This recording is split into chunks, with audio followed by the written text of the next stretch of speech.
What is up, awesome peeps? Brent McCluskey here with Electrified Reviews, and today we are reviewing the Izip Simi step-through electric bike.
All right, guys, so again, this is the Izip Simi step-through electric bike. To start, this thing goes for $14.99. That's the starting price on this. And it's definitely in the price point of the affordable electric bikes, in my opinion, but there's some features on this, some accessories, some components that you don't always see on electric bikes at a similar value. Normally we start back here with the motor, but I actually want to change things up and start here with the sensor on this, because this is one of the things I think is really unique about this bike. Again, especially for the price point. So the pedal assist sensor here is going to be an advanced sensor on the Simi. So instead of a cadence sensor or instead of a torque sensor, which are kind of the two primary options, this thing has both built in. So it measures the cadence, the rotation of the cranks, and also the torque or the pressure put on the cranks.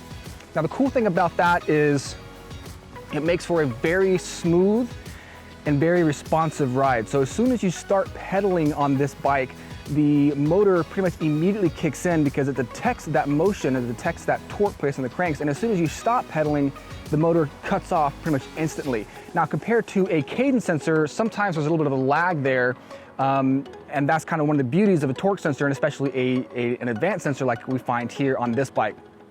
Now, what that means when you're riding is it just makes the ride feel like, it makes it feel like the bike is working with you instead of for you. So, you know, the more pressure, the harder I'm pedaling here on the cranks, the more power I'm getting out of that motor, as opposed to, you know, I just start rotating the cranks at all and I'm getting full power. It feels like the bike is kind of getting away from me. So I just wanted to call that out first, because it is definitely, I think, a unique feature, again, for a bike that starts at $14.99. That's really cool to see that. I dig that. So moving on back here to the motor.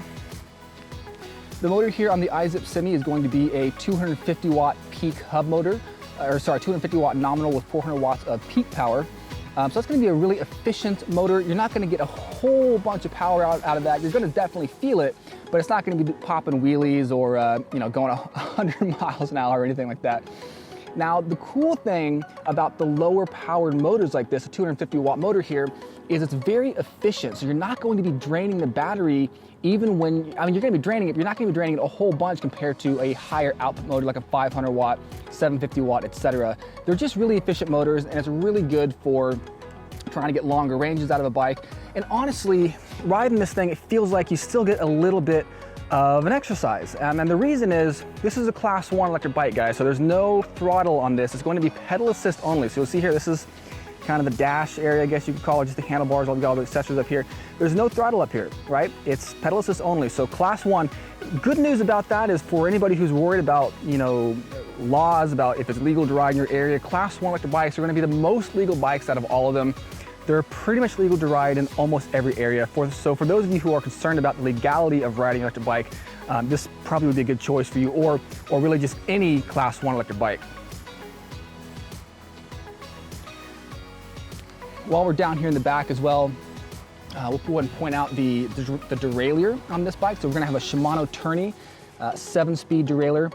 Pretty entry-level component, very kind of standard for bikes at this price point. However, one thing that again is a little bit unique about this, something you don't always see, is the actual shifters here. So we've got trigger shifters on this bike. Trying to get the rear view here for you. So typically, you know, we'll find the Shimano SIS Index trigger shifters or thumb shifters, whatever you want to call them. And those are, you know, they're fine. They're just not super comfortable. They're not super easy to switch gears with. These though, you know, they're trigger shifters. You can use your thumb, use your forefinger, and it gets things going really quick. It's just easier to switch gears with them, so I really like that. Let's see. Also back here on the other side, we've got the brakes for this bike.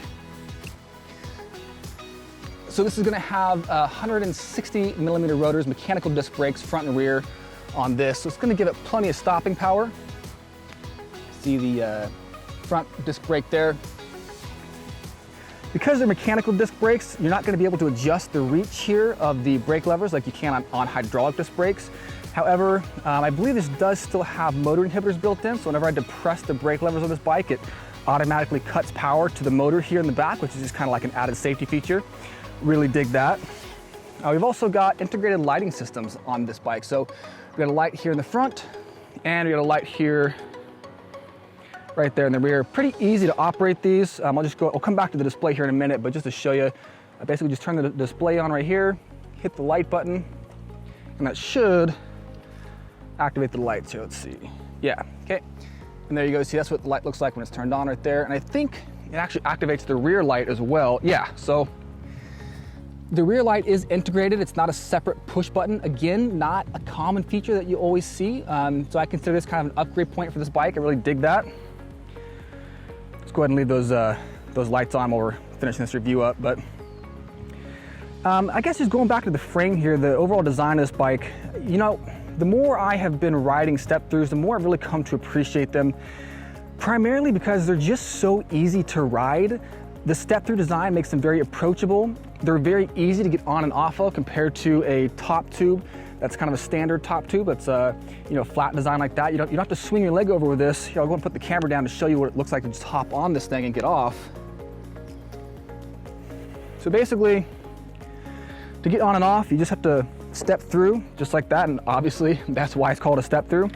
But really, that's kind of one of the biggest selling points, I think, of this bike, or really of any step through bike, is just how approachable they are, how easy they are to get on and off of. This guy's going to be great for really anybody who's got any sort of injuries, who's just got any difficulty kind of swinging their leg over like I was talking about. This is also cool because it allows me to keep my feet flat on the ground whenever I'm at a stop. So it just gives me a lot, that feeling of like complete control. Even at slow speeds, I can always put my feet down, not an issue. And speaking of that, I can also lower the saddle here quite a bit. I think almost to the very bottom. Let's see how far we can lower this thing.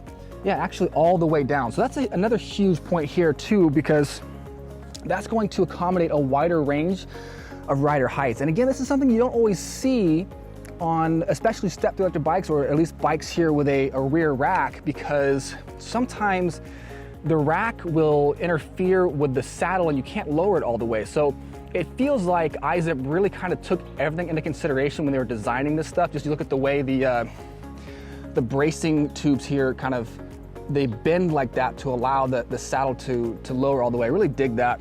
And speaking of the rear rack here, I like that they include this. This is a standard feature here. It's not an upgrade point. It just comes, with the base model of the bike. And the rear rack just kind of increases the functionality of this bike. I can throw cargo here in the back. I can take it to the grocery store, and I can just stow all my stuff right here, and it just makes it a little bit easier, just a little bit, kind of allows me to do more stuff with this bike compared to just a regular bike without a rack or without a basket. So I dig that. Saddle here, pretty cush, nice relaxed saddle, very wide. It's comfortable to ride. It's kind of got some foam, some cushions, and I think it's got some rubber bumpers here. Let's see if you can see them in the bottom, to kind of add a little bit of suspension qualities here to the saddle itself. So it's going to make for a smoother ride. But speaking of suspension, this bike does not have any suspension. This is going to be a hardtail with solid front forks here. And for me, that's fine. Suspension is great when I go off-road, but normally, I don't know. I mean, I love suspension when bikes have it. It's not a big, con for me typically, because if it doesn't have it, because suspension does add a lot of weight, and I don't always need the extra suspension. Sometimes just having a solid like this is totally fine. Speaking of weight, this thing does weigh 52 pounds, so it's pretty lightweight compared to some other electric bikes that are similar to this. Aluminum alloy frame here. So yeah, lightweight, dig that, easy to carry. It's also easy to carry just because of that that sweeping top tube there, you can kind of just grab it right there and pick it up. Pretty easy to do that. Now, for suspension though, if you wanted to, you could easily add a seat post suspension here to the back. You just replace the seat post that comes with it, and that'll give you a little bit of a cushier ride if you guys want that. There's a couple of really good ones out there. You can just do your research, figure out which ones you want. But really, there's no reason not to add a seat post suspension. You know, it only weighs a couple extra pounds, and it's like, you got the motor to assist you. Why not? Oh, you know, we forgot to talk about speed here. Top speed on this bike is gonna be 20 miles per hour. So again, that's what keeps it kind of a class 1. You know, it's gonna be pedal assist only, 20 mile per hour top speed. So a little bit slower than some other bikes, but again, that's kind of gonna go back to that class 1 bike, legal to ride in almost every area. So really dig that. The battery here is gonna be a 36 volt system, 11.6 amp hour battery. This is a locking kind of semi-integrated removable battery here as well. So what's cool about this battery is I can just hit this little button right here. Just get like a quick idea of how much juice I've got left. You can see it's 4 bars here. So I got full juice right now.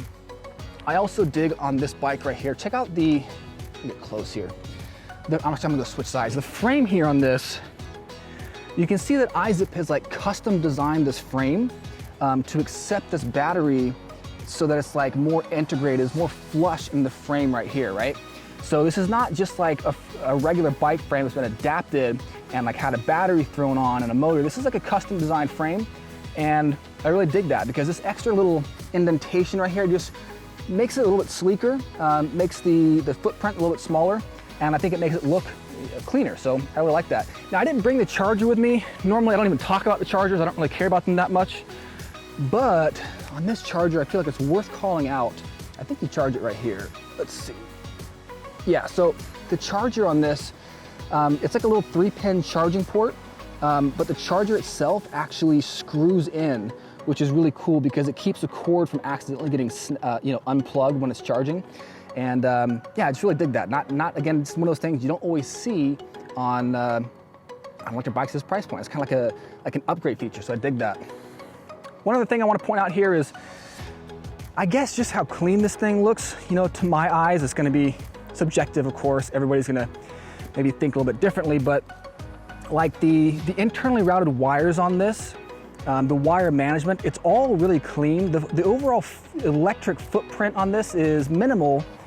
You know, there's still the battery, you can see it obviously, the motor, you can see it in the back, but as far as like all the extra wires and stuff, like it's clean, right? The wire wrapping, they've done a really good job here in the front. You can see the wires feed into the tube. They get spit out here at the bottom, and I just like that. It makes for an overall clean, pretty clean design. So, all right, so the last thing I want to talk about here before we take this thing out for a ride is the display. So this is a pretty simple display, not a whole lot of information, and honestly, that's completely fine by me. It's very simple, easy to operate. There's only 3 different pedal assist modes. There's going to be high, which is the max, standard, and then eco if you're trying to really get all the juice out of this thing that you can. And also, by the way, sorry guys, we forgot to talk about the range here when we're talking about that battery. Again, the battery is gonna be 36 volts, 11.6 amp hours, probably about 40 to 50 miles on range. And that's really gonna depend on what pedal assist mode you're gonna put this in, what kind of terrain you're gonna be tackling, and of course, you know, rider weight and riding style. So with that said, we've got a 3-bar battery indicator here on top. So it's gonna be what, 33% increments, not super accurate, but you know, again, that's okay. We've got the light button, again, you can push right here. And this is gonna be your current speed up here on the top. So like I was saying, very simple, very straightforward, and yeah, that's fine. I'm down with that. So let's take this out for a quick test ride, and we'll show you this bike in action.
Okay, awesome peeps, that is pretty much it for this review. I hope you did dig this review. In summary, this bike I think is a great choice as sort of an entry-level electric bike. With the starting price of $14.99, it's definitely in the affordable price point, but it still has some really good features that you don't see on other electric bikes at a similar price point. One of my favorite things about this bike, again, is going to be the advanced cadence sensor, just because of how much it connects you to the bike. It makes it feel like the bike is working with you instead of for you. You know, the more pressure you put on the cranks, the more power you get out of the motor, and it just makes you feel like it's really enhancing the ride as opposed to like taking over the ride. I also love the fact this thing has a rear rack right here. It's got the step-through frame, which makes it very approachable, easy to get on and off. It does have mechanical disc brakes, so there's plenty of stopping power. The internally routed wires, gotta love that. And another thing I think is really special about this bike, or maybe the company, I guess, is the 2-year comprehensive warranty. That's really good. I think it's a lifetime warranty on the frame. That is definitely above and beyond and not something you always see, especially again at bikes of this price point. So for those of you who are looking for an approachable bike, easy to ride, simple to operate at an affordable price point, I think this one is going to definitely check all those boxes. So again, hope you guys did dig this review. Thank you so much for watching. Hope you're having an awesome day, and I'll catch you guys next time.